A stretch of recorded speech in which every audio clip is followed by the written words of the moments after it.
Port of Hong Kong, September 2019.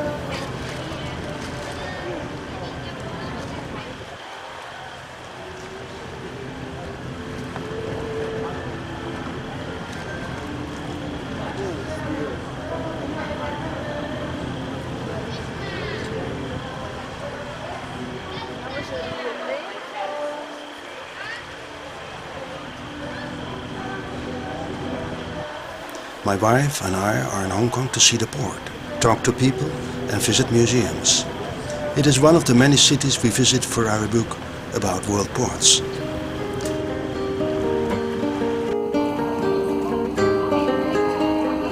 Ferry boats of the Star Ferry sail back and forth to Hong Kong Island. They are like music, with their movements and rhythm.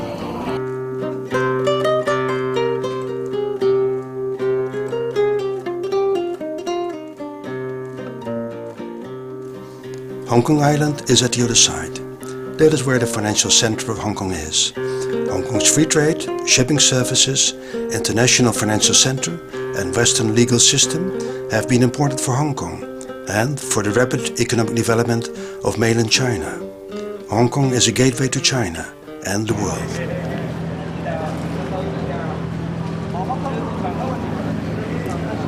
Hong Kong did not have a port until the British occupied it in 1841. As a free trade port, it developed rapidly, especially after the Second World War. It became one of the largest ports in the world.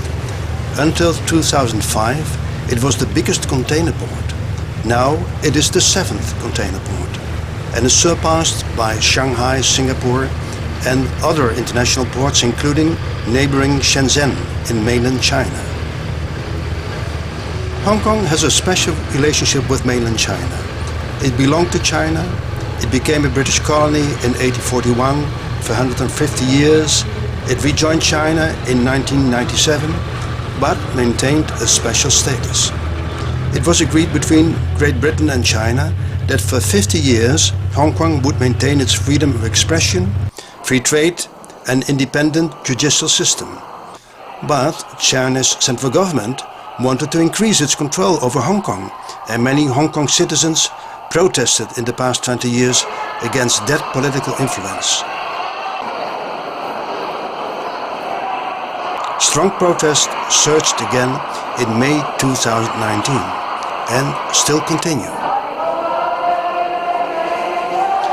We are present at one of those protests in a shopping mall. It is peaceful and got little attention from the media. Violent protests attract more attention.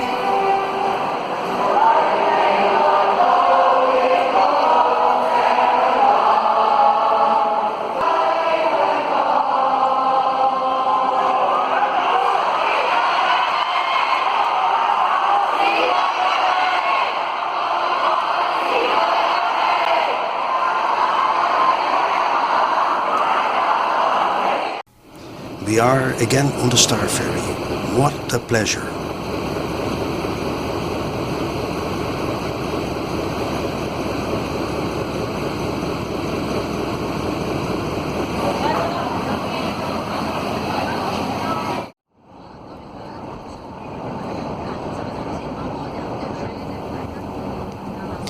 We are on our way to Hutchison Ports, a company from Hong Kong. It is a large international port operator present in many countries. It also has a large and modern terminal in the port of Rotterdam. We go to the headquarters of Hutchison in the port of Hong Kong, where we speak with Public Relations Officer Anthony Tam. He explains the current activities and future plans of Hutchison and shows a corporate film that we will see later again at the Maritime Museum.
How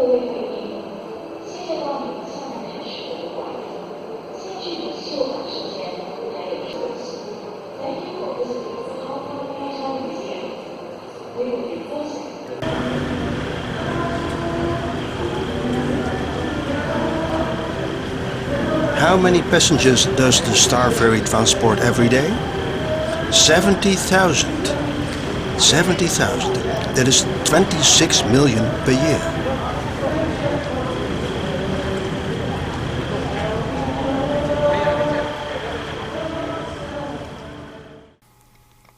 One of the members of the International Forum of Economists that I have founded in 1987 is Xiao Geng.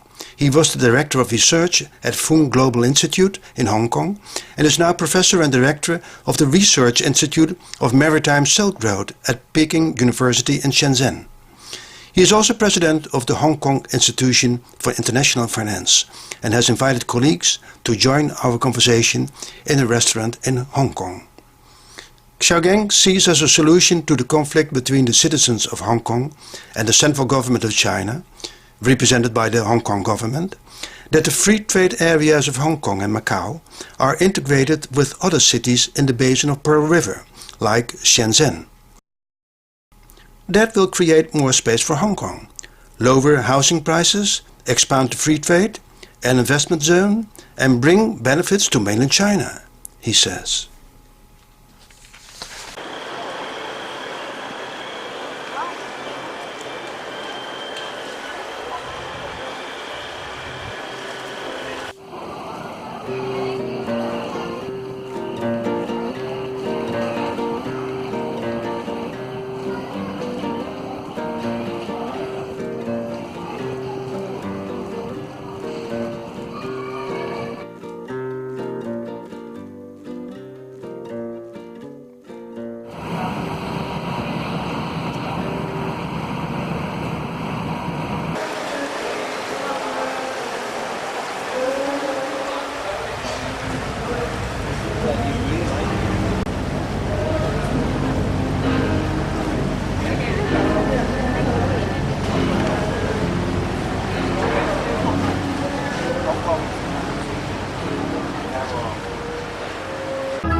A concert by the London Symphony Orchestra in the open air, on a big screen. At the other side we see the lights of Hong Kong Island.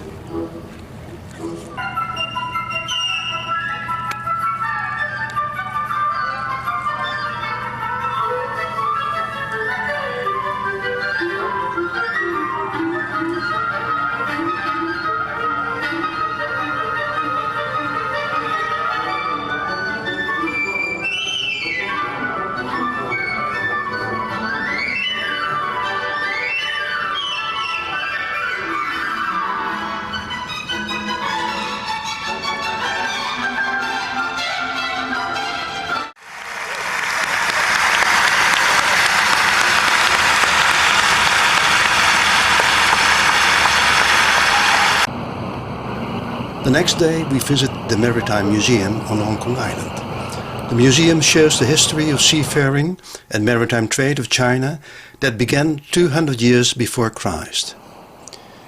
During the Ming Dynasty, from 1368 to 1644, trade with Europe became important for China and European traders began to visit Chinese ports.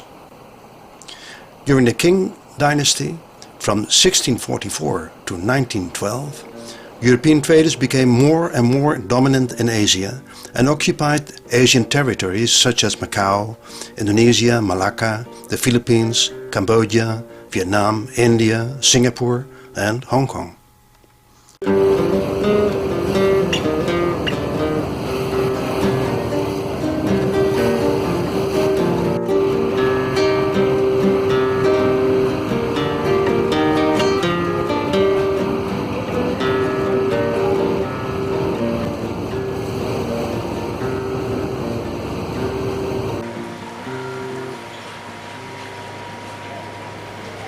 One of the last days of our stay in Hong Kong, we go to Chiang Chau, an island of fishermen, about 20 kilometers from Hong Kong.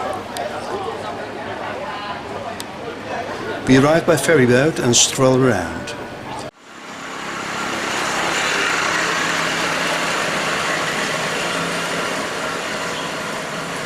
There are small shipyards, carpentry workshops, restaurants and souvenir shops. Tourism is now the most important source of income for the island.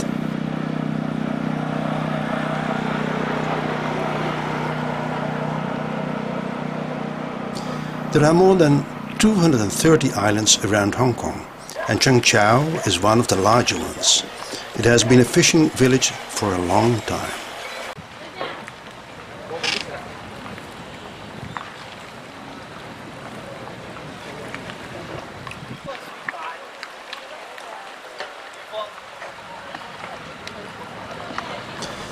Fishing with trawlers is no longer allowed since 2013 to stop overfishing. Some fishermen say that fish species did not decrease because of overfishing, but because of pollution of the sea, as a result of rapid industrialization and urbanization in mainland China.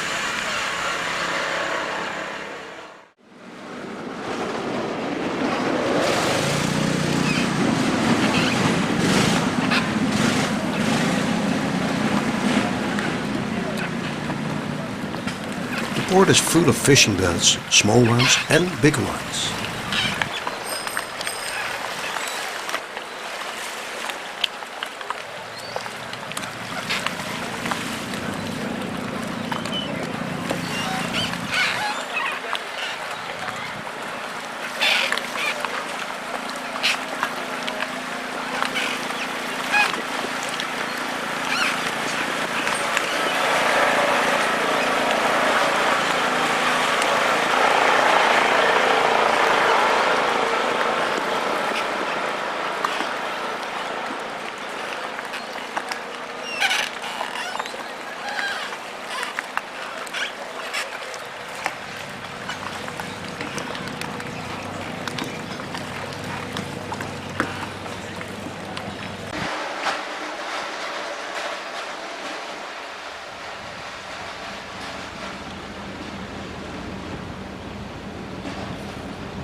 We are on our way back.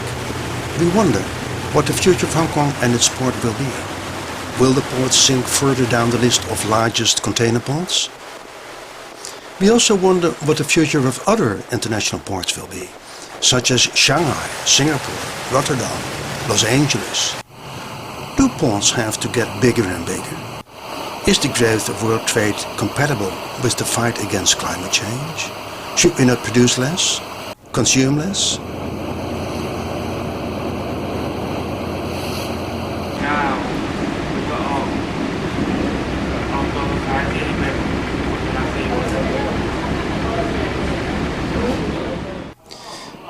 We are again on the Star Ferry and are happy to stay a few more days in Hong Kong.